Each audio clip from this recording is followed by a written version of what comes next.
On Friday night, I took Julia to the rugby club for her hen party. She looked very dressy. She was wearing nice pants and a blouse. I think she chose that outfit because she knew that deep down I still have nagging trust issues. I do trust her after everything that has happened, but there is a tiny, tiny doubt that she tried to assuage. She told me that she didn't expect it to be late, but that if I was busy, either Anne or Jane's husband could give her a ride home. I told her that was fine. If either of them decided to come home early and she wanted to, they could give her a ride. I was trying to show some of the trust I actually have, but let her know that I would prefer to pick her up myself. I had done some work at the rugby club a couple of weeks ago and wanted to talk to Jeff, who ran the club, to make sure everything was going well. Her coworker Anne from the office had a niece, Kelsey, who was getting married to her longtime boyfriend, Graham. They had been living together for the last 6 months or so. He was one of the young guys who worked in the factory at Barstow's Engineering. He was a nice guy, worked hard, was quite intelligent, exactly the kind of guy we should be holding out for. I planned to try to get him on the service team. He was a good machine operator and seemed to understand how machines worked. He and Kelsey are getting married next Saturday. Tomorrow night, Graham will be having his bachelor party at the rugby club. I've been invited along with most of the factory staff, even Philip Barstow, the boss's son. I got the call at about 9:30, a little earlier than I expected. Julia asked if I could take Anne and Jane home because they weren't keen to stay either. Relations with the youngsters were getting a bit out of hand. I got there pretty quickly and went inside to pick them up. When I got there, Jeff told me that they were in the back room, a large room in the part of the club they rented for weddings, funerals, and anything else that needed a large room with a bar. For some reason, it was known as the banquet room. This banquet hall was booked for the bachelorette party, and everything seemed to be going well. I asked him about the work I had done for him and if there were any problems with it, but he said everything seemed to be working fine. But he didn't check anything, just gave me a weird look, even though he didn't seem to have any reason to. Just then, the girls came out of the reception hall, and Julia came up to me and kissed me. Anne and Jane smiled and thanked me for agreeing to give them a ride home. I asked them, "What's going on there?"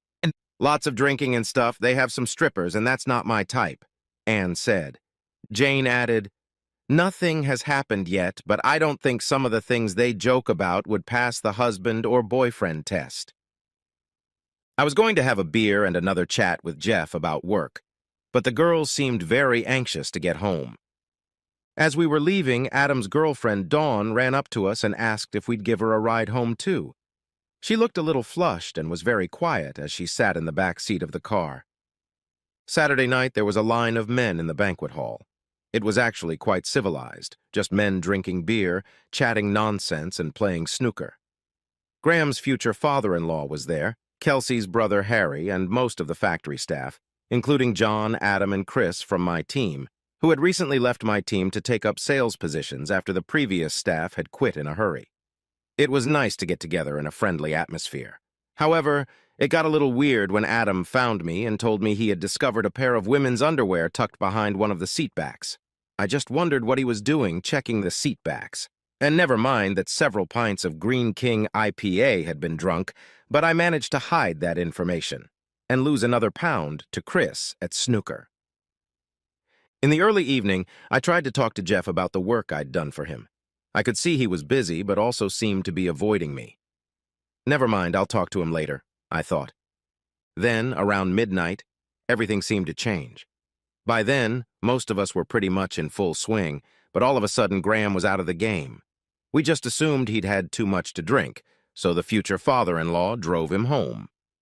We finished around 1 o'clock in the morning. Jeff was still avoiding me. Kelsey wanted to do a rehearsal wedding breakfast like she'd seen on TV. No one was really interested in it, especially Graham. Only Kelsey's father was a little concerned about the expense. But he said he would do anything for his princess, and if she wanted that rehearsal, she could have it. Graham didn't agree with that, and that was the end of it.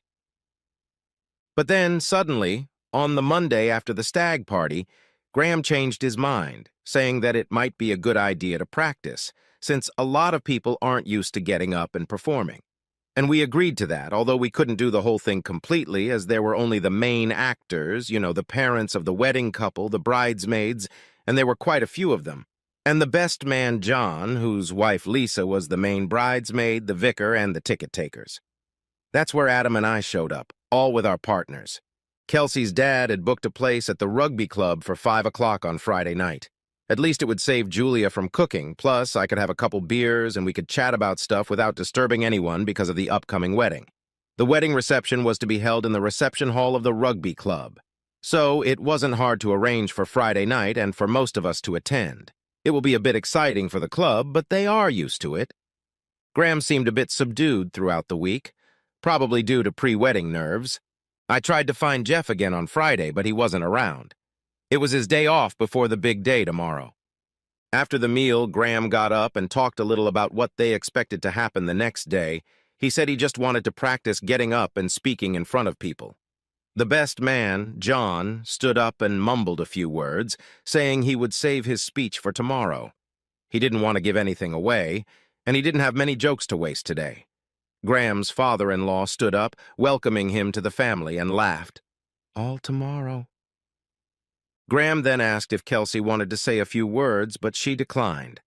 That's when it all started. "Well, I have a few words," Graham said. "I've been really busy thinking about what to say at this practice, and I wanted to save my real speech for tomorrow. However, I thought I should ask a few questions."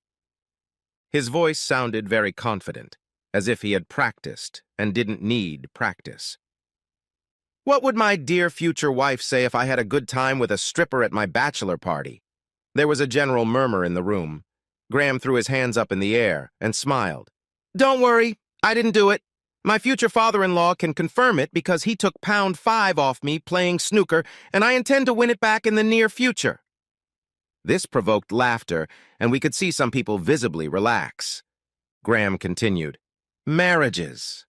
As I look around, I see that marriages are built on love, trust, understanding, and communication, and I see a lot of that around this table. I'm glad you're all here. I'd like to ask all those men who think they are married to a gorgeous, sweet woman they want to be with for the rest of their lives to stand up." All the men stood up, as you might expect, but I wondered where this was going. Julia looked up at me and smiled, but the smile didn't touch her eyes. "Gentlemen, please have a seat." The men sat down. "Ladies, please stand if you are married to the man you love and wish to spend the rest of your days with him." All the married women stood up, but there were a few nervous looks among them. Many women with partners stood up too. There was a strange undertone to it all. I felt like something was about to happen, and the shit was about to hit the fan. Looking at Lisa, who was standing next to her husband John, the best man, Graham said, "If you love your husband, why would you do that to him?" The large flat-screen TV at the back of the room came to life. A picture of Lisa standing on all fours with a man entering her appeared, but we couldn't see the man. The picture was cropped, but it was obvious that Lisa was having sex. An uproar went up. Graham raised his voice, blocking out the general noise. "And I don't see a condom used, so I hope you didn't have sex with her last week. You never know what you might catch." Lisa shrieked, covered her face with her hands, and ran out. John followed her. He yelled something, but we couldn't hear exactly what it was. It was probably the word whore. Graham put his hands up. "Right now we can't go on like this. Please sit down and remain calm." It seemed to me that Graham was extremely calm. I figured there was more to it, and quickly looked around the room, as did many other people. I think some people wanted to leave, but others had an unhealthy curiosity about where this was all going, and some wondered how far it would all go. I didn't know Graham very well, but I thought we were about to find out. Eventually, things calmed down, and worried exclamations were heard around the table. Julia squeezed my hand tightly. Graham continued, "I have a question for you. Now, if you were John, what would you do with Lisa? Would you forgive her? If he did forgive her, would you consider him weak? If he divorced her, would you think he was harsh on her because of one night?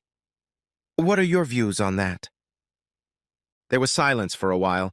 He let the silence hang, then guilt took over, and one of the other bridesmaids, Hillary, stood up and said, "I would forgive her.